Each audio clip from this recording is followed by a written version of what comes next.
Security is tightening in the Alpine resort of Evian-les-Bains as world leaders prepare to arrive for the G7 summit, where trade tensions, security, and AI are all on the table. Curaçao made history with their first ever World Cup goal despite losing 7-1 against Germany as Japan equalized against the Netherlands in the 88th minute. Donald Trump hosted a UFC event on the White House grounds to celebrate his 80th birthday on the same eve of announcing a framework deal with Iran. Romanian President Nicu Sârdan nominated Adrian Vestea, the leader of the National Liberal Party, to be the country's new prime minister on Sunday, seeking to end a deep political crisis. The Alpine resort of Evian-les-Bains, better known for its mineral water than its geopolitics, is now one of the most heavily secured locations on Earth. Thousands of police and military personnel have been deployed across the French shore of Lake Geneva ahead of the 52nd G7 summit, which opens Monday following a one-day delay caused by President Trump's late arrival. Trump is expected to touch down Sunday evening, fresh from watching a mixed martial arts fight on the White House South Lawn on his 80th birthday. French President Emmanuel Macron will welcome him privately Monday afternoon before a formal dinner that evening. Trade is set to be a central flashpoint. European leaders arrive with fresh grievances over U.S. tariffs and with patience wearing thin. Ukraine's President Zelensky will attend Tuesday's working session on European security. And on Wednesday, the summit hosts an unprecedented gathering of AI chiefs. The CEOs of OpenAI, Google DeepMind, and Anthropic all confirmed for a dedicated lunch on the safe and rapid deployment of artificial intelligence. The summit runs until Wednesday evening. Thousands of demonstrators have converged in Geneva, Switzerland, to protest against leaders of the G7 group of rich countries ahead of the summit's opening in France. The three-day summit, starting this Monday in the resort town of Evian-les-Bains, France, will see leaders discuss issues including the Middle East, Ukraine, and global economic imbalances. Clashes broke out between protesters and police near the United Nations headquarters in Geneva on Sunday as protesters threw bottles, stones, pieces of cement, and firecrackers at the police, who responded with tear gas and water cannons. Environmentalists and feminists were amongst the protesters who joined critics of imperialism, defenders of independent media, supporters of Palestinian rights, and others in a lakeside park in Geneva for a march across town. Swiss and French authorities say they have deployed thousands of police to provide security for the three-day summit. U.S. President Donald Trump marked his 80th birthday by hailing an initial agreement to end the war in Iran and playing host to a UFC fight night on the White House storied South Lawn. The Republican president sought to tie Sunday's event to larger months-long celebrations of the 250th anniversary of the signing of the Declaration of Independence. Trump walked out with UFC boss Dana White from the Oval Office to the Blue Room balcony to survey the temporary spaceship-like metal arch towering the octagon, named the Claw. More than 4,000 spectators were invited to watch the fight night from the site, including big names like Meta CEO Mark Zuckerberg, while thousands more were able to view the event from large screens from a nearby ellipse. The event forced G7 leaders to push back their get-together in the French town of Evian so Trump could attend without missing a staple in his birthday bash. The weekend wasn't all smiles for the US president, however, as crews pried his name off the Kennedy Center after a court ruled naming it after him had gone too far.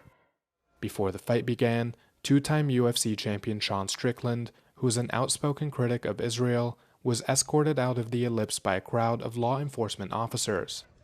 The celebrations were vastly different from Trump's predecessor Joe Biden, who also celebrated his 80th birthday while in office, but nowhere near as extravagantly.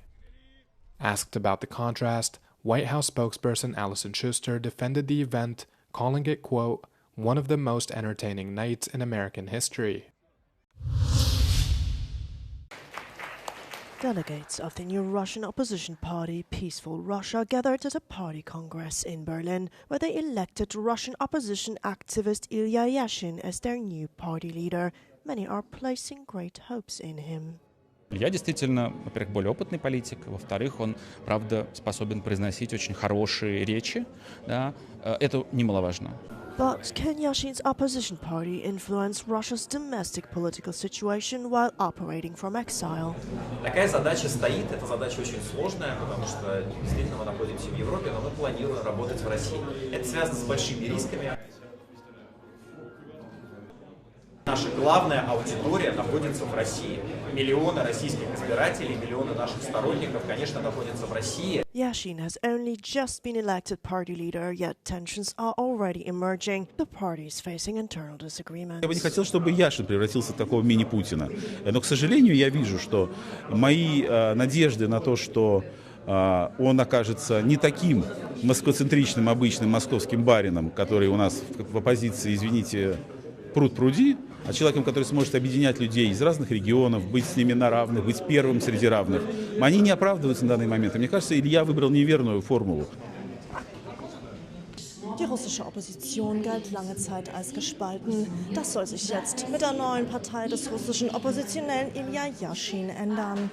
Auf dem Parteitag in Berlin wurde hitzig debattiert. Doch die Partei des Friedens muss sich jetzt vereinen für ein friedliches Russland ohne einen Krieg in der Ukraine. Diana Resnick aus Berlin für Euronews. Romanian President Nicos Ordan nominated career politician Andrian Vestea, leader of the National Liberal Party and former development minister, to be the country's new prime minister on Sunday, seeking to end a deep political crisis. The nomination at the Cotroceni Palace came after Dan's previous pick this month, Eugen Tomac, withdrew his candidacy following his failure to secure sufficient political support to form a cabinet within 10 days. Îmi doresc un guvern politic care să-și asume reforme reale și care să mențină România pe direcția pro-occidentală. The political turmoil dates back to May, when a no-confidence motion toppled the previous prime minister after the Social Democratic Party quit the ruling coalition. The incoming administration faces severe economic challenges, with Romania currently experiencing a technical recession, rampant inflation, and one of the highest budget deficits in the European Union. The Swedes have voted down a divisive anti-immigration proposal to cap the country's population at 10 million, early results showed on Sunday. Shortly after polls closed at noon local time, preliminary results indicated around 55% opposition to the initiative, with turnout exceeding 57% nationwide. The vote put forward by the hard-right Swiss People's Party, SVP, had sparked warnings of chaos and devastating impacts for the Swiss economy and European Union relations. The court, No to a Switzerland with 10 million referendum, want measures to stop Switzerland's population, currently 9.1 million, going above 10 million before 2050.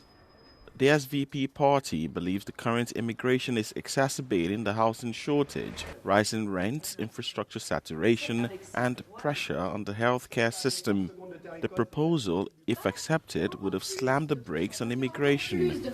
Meanwhile, voters voted yes to approve an amendment to the Civil Service Act in another referendum poll on Sunday. With the yes vote, 6 new measures in the Civilian Service Act will be introduced in Switzerland. The tiny island nation of Curacao made World Cup history on Sunday, scoring their first ever goal against powerhouse Germany. The early game equalizer quickly turned around, however, as Germany responded with an onslaught of scoring, winning 7-1 against the Dutch Caribbean island of about 156,000 people, the smallest country ever to qualify. We could have scored one more goal, but still we would have lost. But then again, hey, we were playing against a selection that is like, you know, a world squad, right?